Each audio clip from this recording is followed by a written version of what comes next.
நான் விஜய் சாரை தப்பா பேசிட்டேனா, அதனால நான் என் வீட்டை காலி பண்ணிடணுமா? என் வீட்டு ஓனர் சொல்றாங்க. சிஎம் விஜய் சாரை பத்தி என்னோட வீடியோஸ்ல ஏதாவது ஒரு இடத்துல நான் தப்பா பேசியிருப்பேனா? தப்பு பண்ணாத யாரை பத்தியா நான் தப்பா பேசியிருக்கேனா? இருக்கவே இருக்காது. அப்படி ஏதாவது இருந்தா எனக்கு காட்டுங்க. நான் எந்த இடத்துலயும் பேசல. அப்படி இருக்கும்போது இன்னைக்கு சர்ச் போயிருக்கேன். பூசை முடிஞ்ச உடனே ஒரு லேடி என்னை பார்த்து முறைக்கிறாங்க. என்ன இப்படி முறைக்கிறாங்க அப்படின்னுட்டு நான் இருக்கேன். அவங்க வந்து என் வீட்டுல வந்து உட்காந்துட்டு நீ இப்படி பேசுவியா, யாருங்க அது, கூட்டிட்டு போங்க அப்படின்னு சொல்றேன்.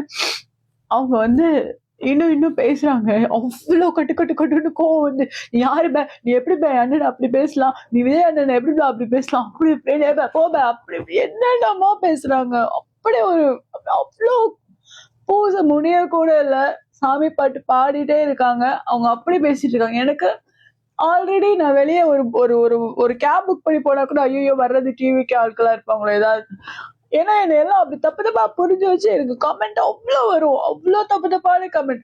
டிவிகே காரங்களாலதான் சொல்ல போனா இன்னைக்கு நான் இவ்வளவு பேசுறேன். நான் பாட்டுக்கு ஒரு வீடியோ பார்த்தேன், எனக்கு மனசு சங்கடமா என்னடா இப்படி இருக்கு அப்படின்னு சொல்லி எப்பயும் செம்மொழி மகள் ஒரு பேஜ்ல பேசுவேன். அது மாதிரி பேசிட்டு கடந்து நான் பாட்டுக்கு தான் போயிட்டு இருந்தேன். அவங்க என்ன அவ்வளோ கேவலமா அந்த அந்த அந்த ஏப்ரல் லாஸ்ட்ல என்ன பேசினாங்க டிவி கேட்காரங்களால. அவ்வளோ மன உளைச்சலான அந்த கோவத்துலதான் நான் மறுபடியும் வீடியோஸ் போட ஆரம்பிச்சேன். ஆக்சுவலா அப்ப கூட நான் கமெண்ட்ல நான் என்னெல்லாம் கமெண்ட் போட்டாங்க எல்லாத்தையும் நான் சொல்றேன்னு சொன்னேன். ஆனா அந்த இடத்துல கூட நான் எனக்கு இந்த மாதிரிலாம் கமெண்ட் போட்டவங்களுக்கு நான் நன்றி சொல்றேன் அப்படின்னு சொல்லணும்னு தான் இருந்தேன். இன்னைக்கும் நான் சொல்றேன், என்ன தவறான கமெண்ட் போட்டவங்களாலதான் நான் இவ்வளவு வளர்ந்துருக்கேன். ஸோ அவங்களுக்கு எல்லாம் நன்றி தான் சொல்றேன், காட் பிளஸ் யூ தான் சொல்றேன். பட் ஆனா இந்த இடத்துல இந்த லேடி பண்ணதை என்னால ஏத்துக்க முடியல. ஏன்னா நான் எப்பவுமே தப்பு எதுவும் பண்ண மாட்டேன். அப்படியே தெரியாம பண்ணிட்டேனால நான் மன்னிப்பு கேட்பேன். அதுக்கு மேல அதை பண்ணாம இருக்கிறதுக்கு நான் ட்ரை பண்ணுவேன். என்னால நான் பண்ணாத தப்ப என் மேல சொல்லிட்டா என்னால அதை தாங்கிக்கவே முடியாது. இந்த 1.5 மாசத்துக்கு மேல 2 மாசத்துக்கிட்ட ஒரு ஒரு ஒரு கமெண்ட், அவ்வளவு கமெண்ட், அவ்வளவு கெட்ட வார்த்தையில என்னால தாங்க முடியலங்க.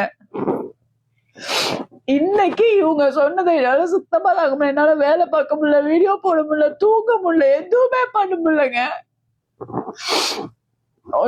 நான் இவ்வளவுக்கும் எதுவுமே பேசல. நான் இப்படி வந்து பொதுத்தளத்துல பேசுறேன். சில விஷயங்கள் இதான் இருக்குன்னு சொல்லி போடுறோம், அவ்வளவுதான். நான் எந்த இடத்துலயுமே விஜய் சாரை தப்பா பேசல. நீ எப்படி அவங்க தப்பா பேசலாம்னு சொல்லி வீடை காலி பண்ண சொல்றாங்க. இது நியாயமா? காலி பண்றதெல்லாம் ஓகே, நான் வந்து கம்பேக் வந்துருவேன். ஆனா இது நியாயமா?